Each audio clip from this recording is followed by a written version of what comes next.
Welcome to Meet the Candidates. My name is Greg Anderson, and I'm happy that you're here. The next 30 minutes, we are going to take a deep dive into a discussion with one gentleman who is seeking your vote for school committee in this upcoming election on May 10th. There are 3 seats open, 3 people running. So we are talking with them and getting their opinions so that their voice can be heard and you can hear it. As you can imagine, in the interest of equal time, we have invited all 3 to come in. We are having good conversations with them so we can share it with you, not only on television here, but on Facebook and online. And we're happy to do that from Sandwich Community Television. Regardless of the vote that you cast, there will, as I said, 3 in, 3 out. The dynamic of the school committee will change. What will that look like? How will the issues change? What will the dynamic be up at that table? Well, there is one person who is hoping to have a seat at that table, Don DiGiacomo.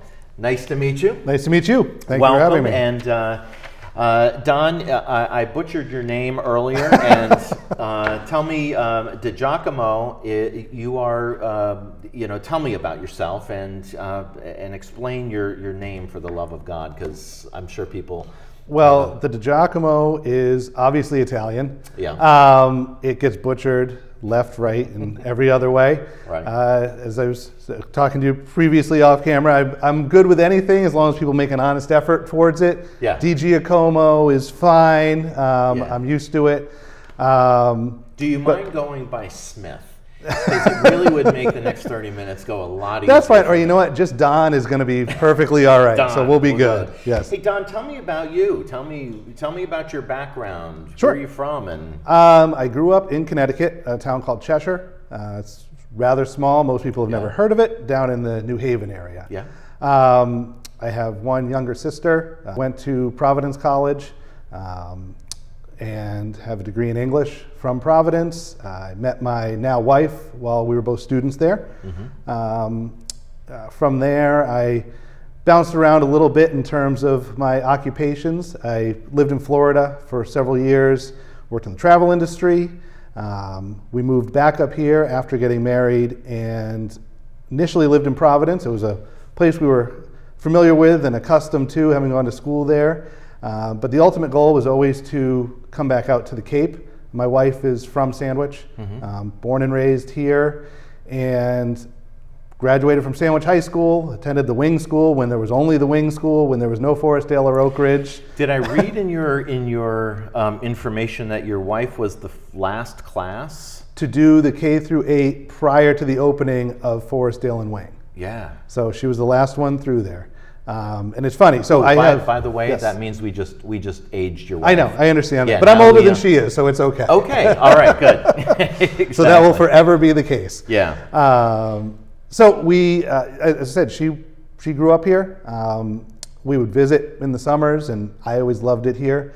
And we now have 3 children, but at that time, my oldest son was 2 years old, and we were living in Providence, and we found out we were having our second child and started to really consider where we wanted to be, what we wanted to do. Providence is a great city, but it wasn't necessarily someplace that the 2 of us growing up in small towns wanted to raise kids and put them in school. So we settled on Sandwich.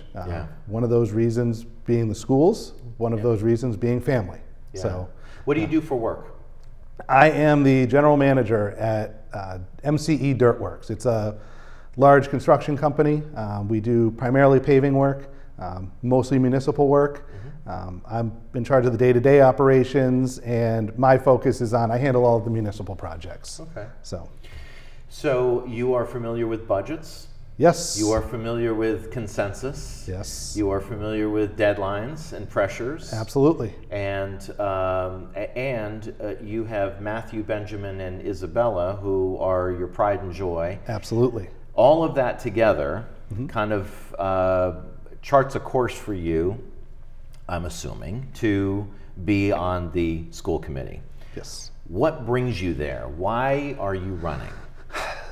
There's a couple of main reasons. As the kids have gotten a little older, I've been paying more and more attention to school committee meetings, to finance committee meetings. My wife and I actually watched the school committee meetings on television. Good for you. We're some of those people that like yell at the TV and everything. Yeah. But it matters. And as I said, as the kids have gotten older, I've paid more attention and have gotten really involved in the last, year and a half or so, attending the meetings in person and just, seeing what's going on.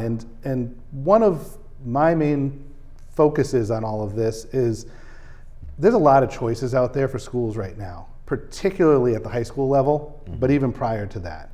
And, my oldest son, has always wanted to attend Sandwich High School. That's where he wants to be. He's involved in sports. He loves every aspect of it. And, we've looked at all these kids that he's gone to school with for so long, thinking that they were all going to be together, and they're not.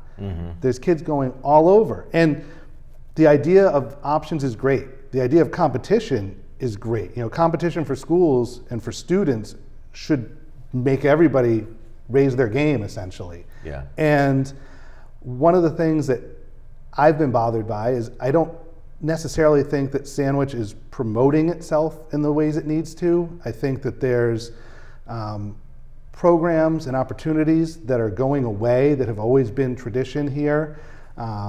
Give me, I was reading your information and you had said in your campaign material, for too long our public schools have been treated as the destination that students are forced to attend, and not enough attention has been paid to promoting its strengths and continually trying to improve the student experience. Yes. That's what you're referring to here. Yes. Give me an example of that. So one of those things would be the highly contested DC trip. The STEM Academy has been in place now for several years, and there's the focus on STEM, which is not necessarily focusing on U.S. history, which had always been the curriculum prior when they had the DC trip. So I understand that one of the reasons given that the DC trip is no longer offered is the fact that it doesn't match up with the curriculum. I frankly don't think that that's a legitimate reason. There is never a time that bringing an 8th grade student to Washington, D.C., the nation's capital, with the history there, that there's not going to be value in that.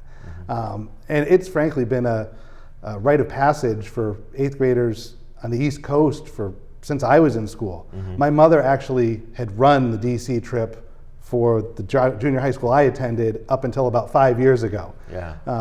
She's 70 now, and it's gotten to be a bit much, so she's had to step away. But I mean, I know those experiences, and and that's something that kids have always looked forward to. And there's other reasons brought up as well. The cost involved certainly, but that's something that can be worked around. If you know about a trip like that 2 years in advance, and people are paying attention to it, and we're working together to have fundraising opportunities and opportunities for those that need to raise money towards it. I mean, certainly my kids would be trying to fundraise for that, because I'd be telling them, you want to go? Let's get out there and get involved. But that's the sort of thing that other schools are still doing.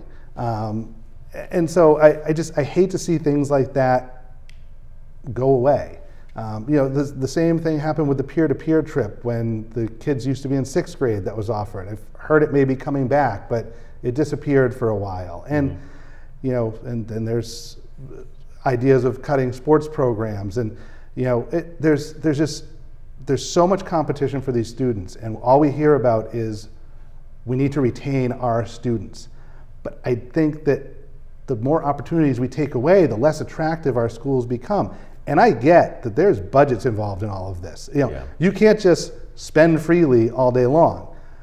But I think there needs to be people looking at it creatively as to how we continue to offer these traditional things that have been there. And if we have to take something away, well, what can we offer in its place?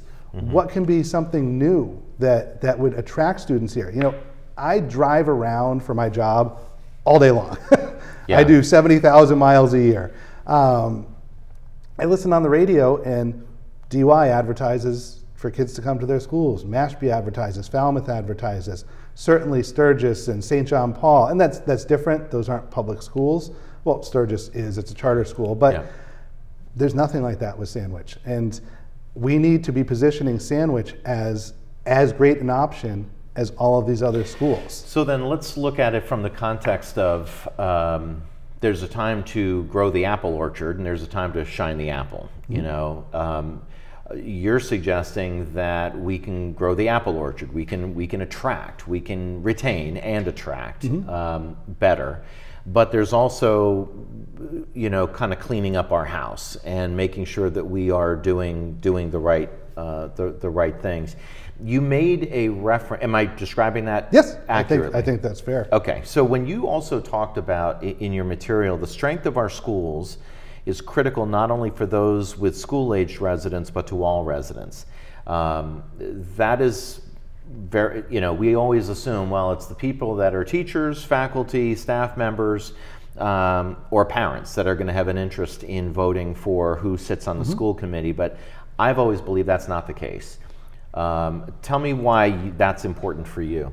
I think that anyone in town needs to support all initiatives to have strong schools, if for no other reason, then Sandwich has a very high tax basis, highest on the Cape.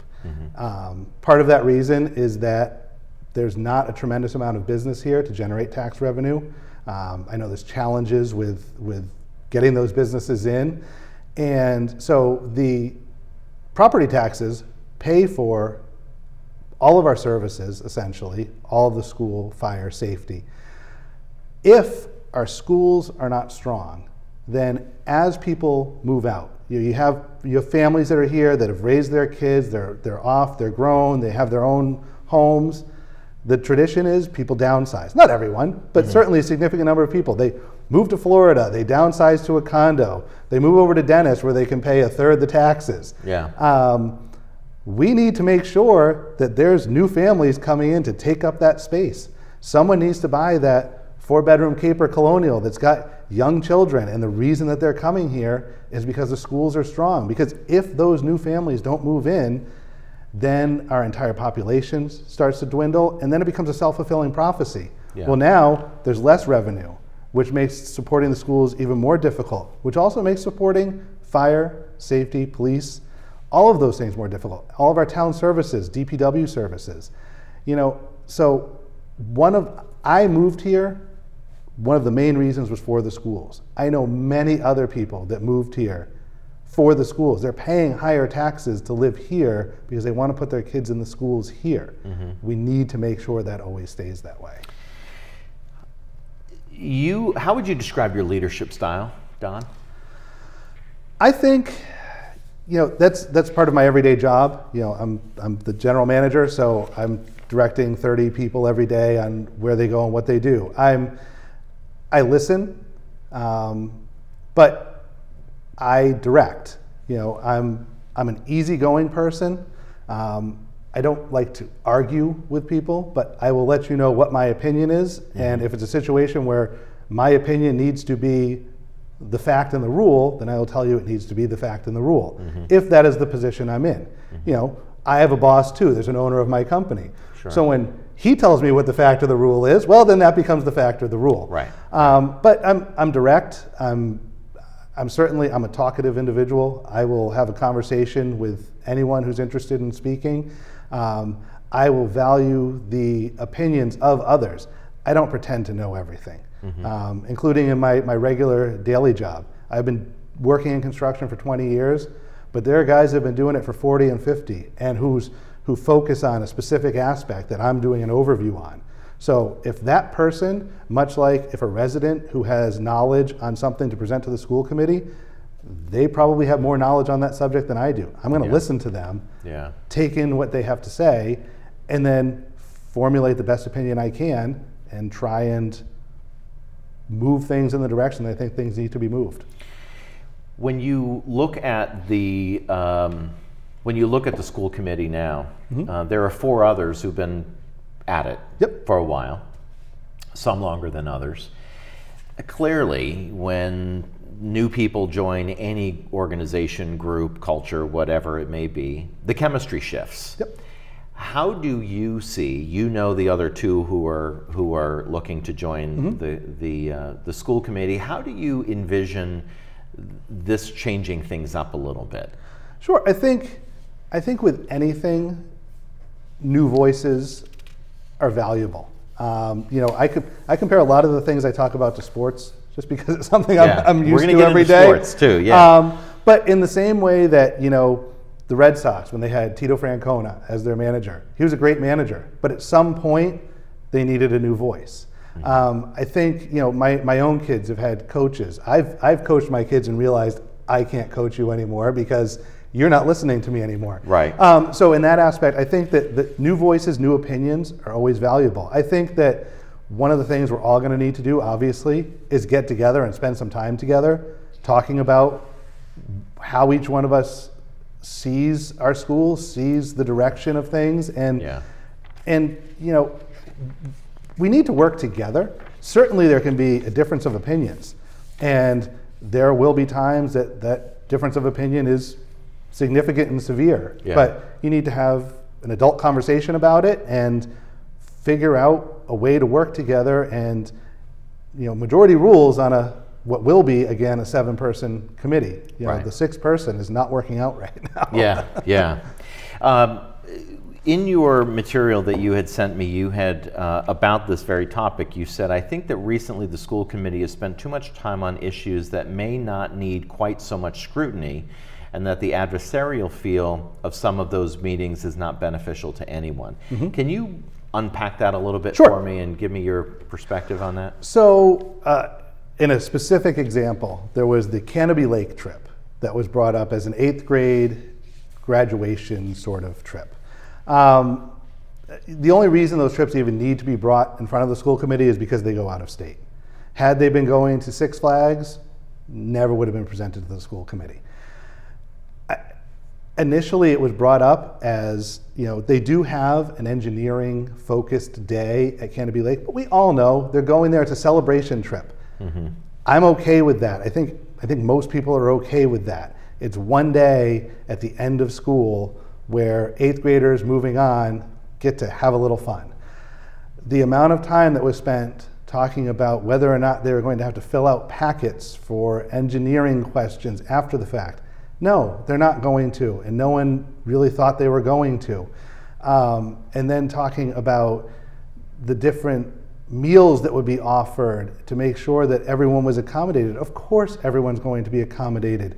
These are not things that the school committee needs to focus their time on. And in my opinion, I felt that there were certainly two sides on many of these issues recently. It felt, as an outsider watching, like a power struggle. Mm. There were those, some of whom are on their way out, who had some power on the school committee, and those that are going to be staying looking to gain that power on the school committee. And I don't think it does anyone any good. I think that we all need to look at each item that's presented and just look at it rationally, and to spend 3 separate meetings talking about a trip to an amusement park wasted everyone's time. Mm-hmm. And ultimately was voted down for the basis that the school committee determined it did not have enough educational basis, which for me, if Jim Mulcahy, who is the principal of the high school, and Chip Hill, who's the assistant principal, determined that this is a valuable trip, they're the educators. Let them determine what is and is not educational. That's not under the purview of the school committee. That's how I feel. Let's talk about an issue that we unquestionably know is a white hot focus for all of us, and that is school safety. Mm-hmm. In the 2017-2018 Sandwich School Committee goals, are you familiar with these? Yes. Or you've seen them? In one of the goals, which is district improvement culture, Sandwich Public Schools will develop and sustain a culture that inspires a unified school district. And then one of the key action items is support, review, and enhancement of anti-bullying, anti-sexual harassment, assault, non-discrimination, and child internet protection policies consistently throughout the schools. My question to you is, are we doing enough to support, review, and enhance policy throughout the schools? I think we're certainly moving in that direction. At this point, my knowledge of all that's in place is somewhat limited. I have had conversations with those involved on the committees dealing with safety, dealing with bullying, dealing with all of these things.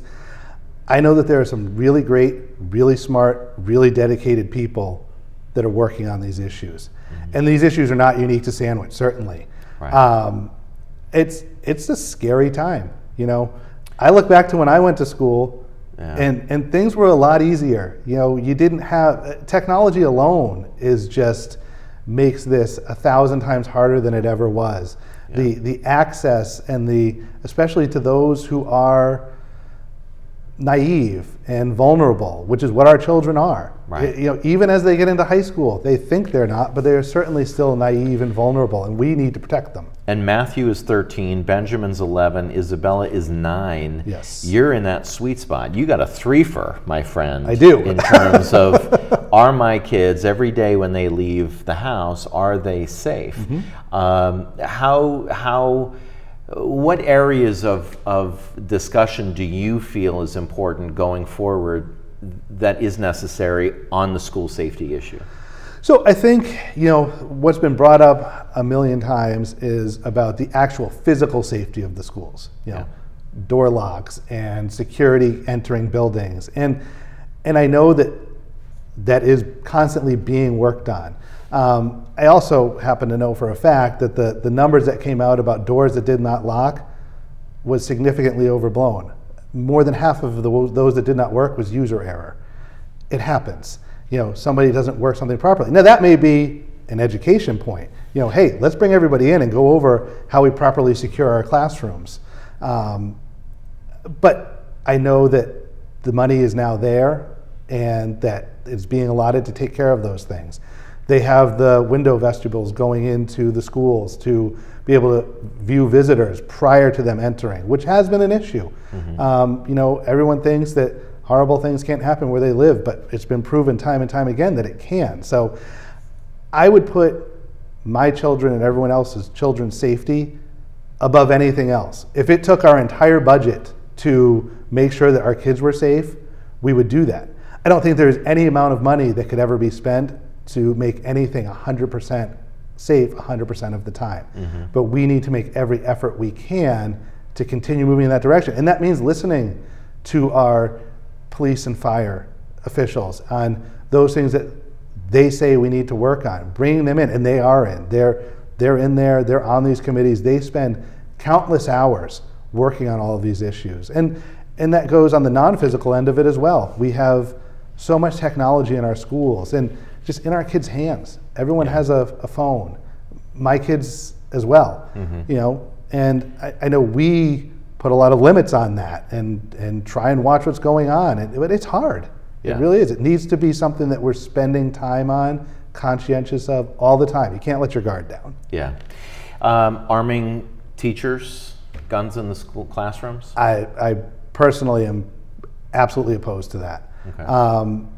You know, if there was funding to have a trained security officer outside of the school that could be paid for, you know, all school hours, even after school hours, that's one thing.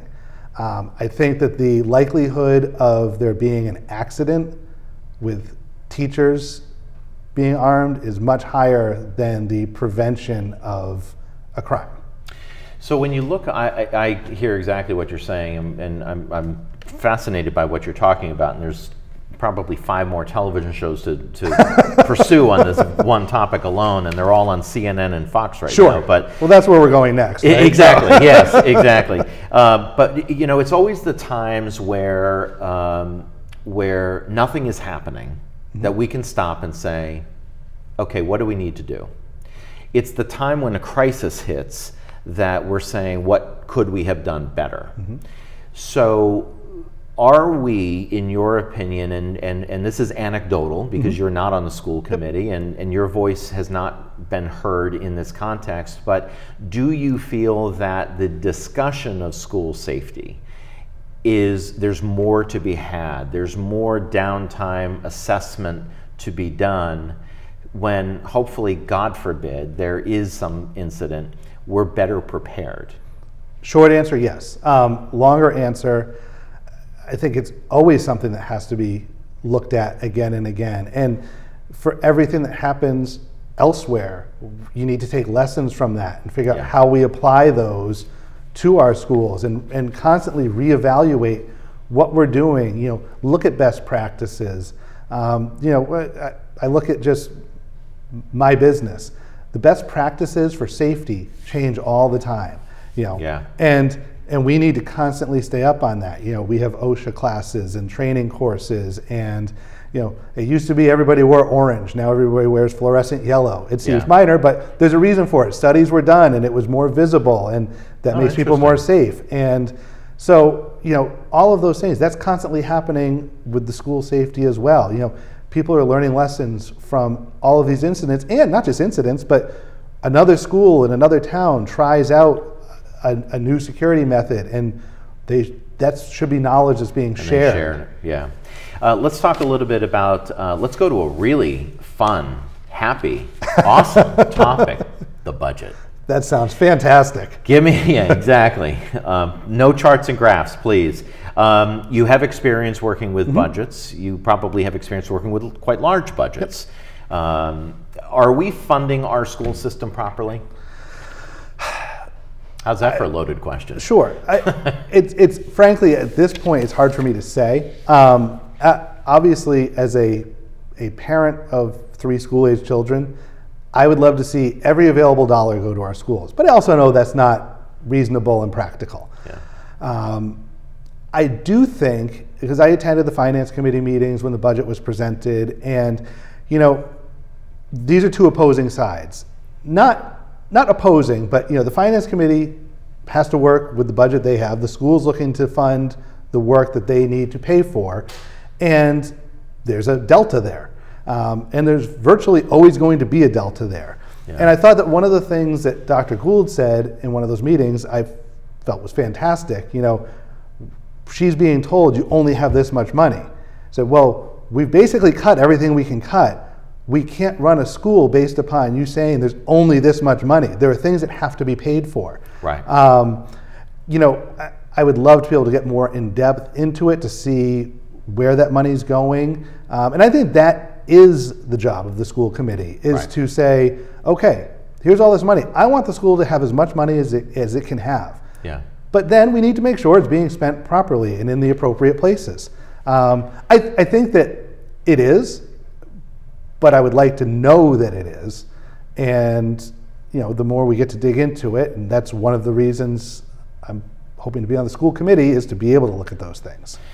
How do you feel the school district is doing on the drug issue? Opiate on the Cape, the whole crisis is insane. And we're doing a great deal of work locally, but talk about the school system as it relates to this big behemoth of a topic. Sure, and it is. It's a tremendous issue, and particularly on the Cape. And when I say opiates, I'm really talking about the drug, alcohol, you know, all of it combined. Everything. No, absolutely.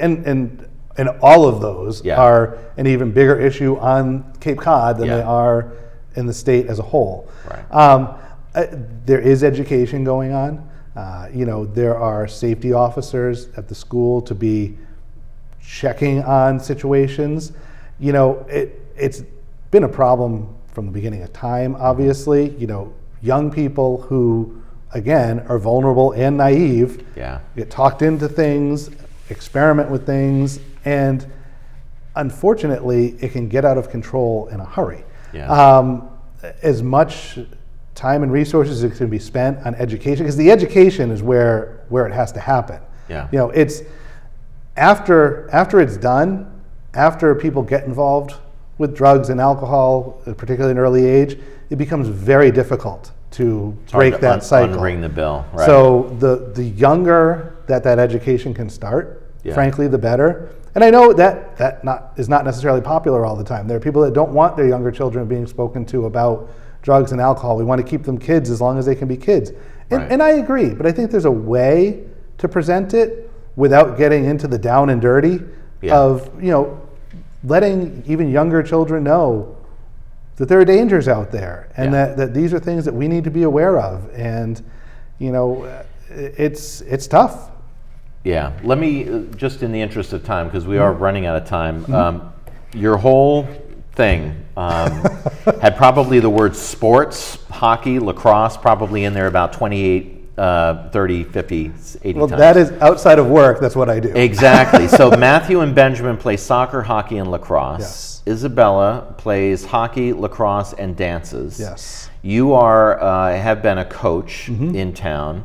I assume you guys are a sports family, is kind of what I'm guessing. We are, yes. So give me, in a nutshell, how are we doing from a sports curriculum perspective in our schools in Salem? I think we need to do better. How? So, freshman sports, hot topic. I am a parent of an 8th grade student who played freshman soccer, JV hockey, and is playing freshman and JV lacrosse right now. Sports, to my oldest son, are incredibly important. He is someone who is motivated to finish his schoolwork so that he can go to his practices. Frankly, I was that person too. I think sports get a bad rap in terms of, oh, it's just a bunch of jocks out there. But as much as school teaches people things they need to know, and theater teaches other people things that they need, and debate clubs and all these things, sports are a huge educational tool. You know, you learn about hard work and dedication and teamwork and following rules and working together and Learning to lose. Absolutely. How to win. Learning to lose, you know, I am not an everybody gets a trophy kind of guy, you know, as most sports families, if you want to call us that, are. Sure. You know, it's learning to lose is an important lesson in life that, frankly, I think is being lost on younger generations. Everybody is coddled for far too long. You know, when someone gets a bad grade, when mom and dad go to school to fight for their grade for them, we don't fight for our kids' grades. You know, I am absolutely vehemently opposed to that. My kids will fight for their own grades, because if I solve all your problems for you your whole life, when you're 18 and you've graduated high school and you've never dealt with something on your own before, that's a tough time to do it for the first time. So I think sports have a tremendous value. I think that that's one of the things that draws people to these other schools. And we need to make sure that our athletics are strong, because it retains students, it educates students, it keeps students involved and, frankly, out of trouble. Excellent. We are out of time. Okay. Don, I really appreciate you taking the time. Your last name is Smith. I appreciate that just for this program. After this, you are Don DiGiacomo. Correct. And you are running for school committee. Good luck to you, and thank you for taking the time and telling us your story. I also want to thank a couple of other people behind the other side of the glass. Executive producer here at Sandwich Community Television, Paula Johnson. She does such a great job pulling all of these programs together, as well as Rob Vincigara, who does a great job directing and everything behind the scenes, and the whole team here. This is another edition of Meet the Candidates. We will bring you more. It is our opportunity to share a perspective, that one-on-one discussion as to who on May 10th you will be voting for. Thank you for your insight. Thank you for your contribution. Make sure you vote on May 10th. I'm Greg Anderson. I'll see you next time.